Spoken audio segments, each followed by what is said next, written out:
This picture was created from insights and experiences shared by hundreds of IAM members, representing a huge range of organizations and industries. Our question was this: what does it feel like to be on the asset management journey? The resulting picture is designed to be used as a large poster to stimulate conversation in your business about where you are on the journey. Hard copies are available from the IAM website. Before they start the journey, most organizations find themselves making asset-related decisions reactively and in isolation.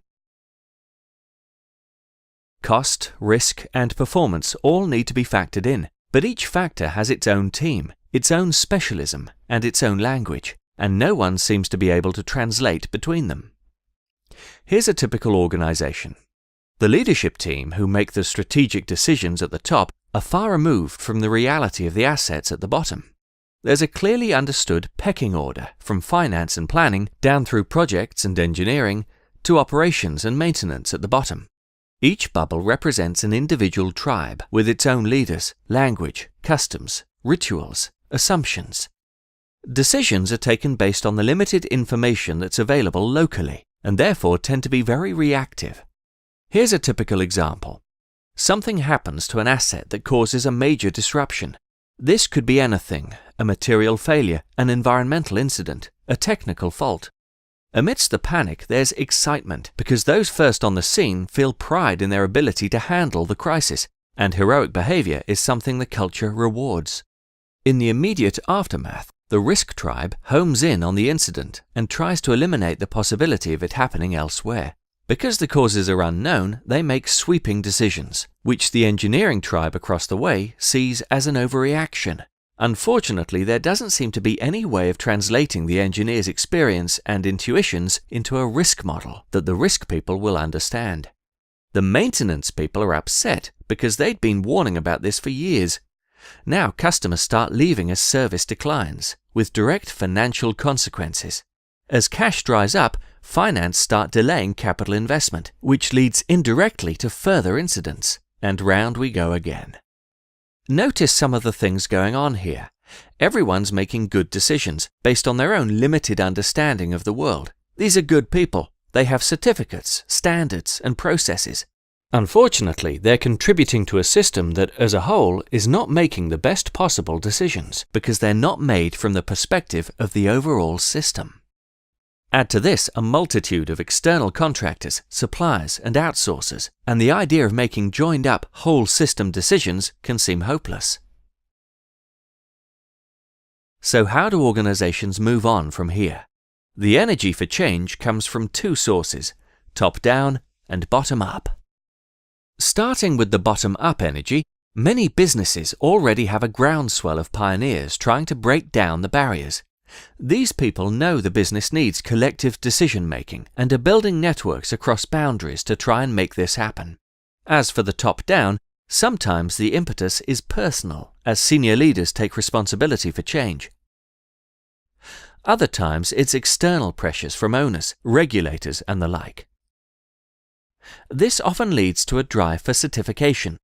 Unfortunately, it's not uncommon for businesses to push for PAS 55 or ISO 55000 status, put the certificate on the wall, then promptly revert to their old ways of doing things. We need more than this. ISO 55000 certification is in many ways the start rather than the end of the journey. The standard gives a framework for reconnecting the assets and the organizational objectives in business decision-making. The biggest difference now is that at least people are sitting collectively around the table to make decisions. What this reveals, though, is just how much is missing before these decisions will start looking optimal. The clouds represent some of the things that are getting in the way. Looking upwards to the strategic objectives, these are often unclear, expressed in contradictory language, and point to competing agendas. Looking down towards the assets, without the historical data, we end up relying on proxies and assumptions. Many of the processes that give us the information are not yet defined or embedded. With such an imperfect system, the big danger is cynicism that the organization as a whole isn't going to change. This can lead back into blame games. For example, the business may have invested in a decision support tool that no one really understands. Local maintenance staff then feel aggrieved that their professional judgment is being ignored. At the same time, an increase in awareness of asset management concepts and techniques can lead to a real sense of empowerment. The danger is that unless the culture changes as well, empowerment just fuels the creation of new silos. Although this stage may be imperfect, just having a system that brings people together to make decisions will inevitably yield quick wins, providing impetus for further investment in transformation activities. Unfortunately, these activities can't all happen at once. So there need to be winners and losers, as interventions are prioritized according to what will yield the greatest benefits for the whole. But in a way, this is the shape of things to come. Until individual teams are prepared to accept that the right decision for the overall business may appear to be the wrong decision for them locally, optimal asset management decisions will not be possible. So, looking forward, what is an optimal asset management decision? We can state in general terms that it's the decision that maximizes the long-term value of assets by aligning them to the objectives and purpose of the business. But what that looks like will vary markedly from business to business and industry to industry. That said, there are a number of factors that all outstanding asset management organizations have in common. Firstly, they have leaders who walk the talk. They don't just tell people to collaborate, they model what collaboration looks like. Secondly, these organizations embed asset management as a philosophy of continuous improvement, rather than seeing it as a one-time transformation program. It's an ongoing journey, not a destination. Thirdly, it's apparent that everyone is playing their part, whatever their role or seniority.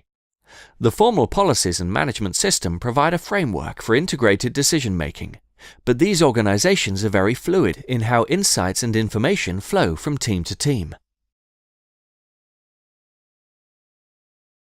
An example of this is how the organization treats its data. Good decisions rely on good information.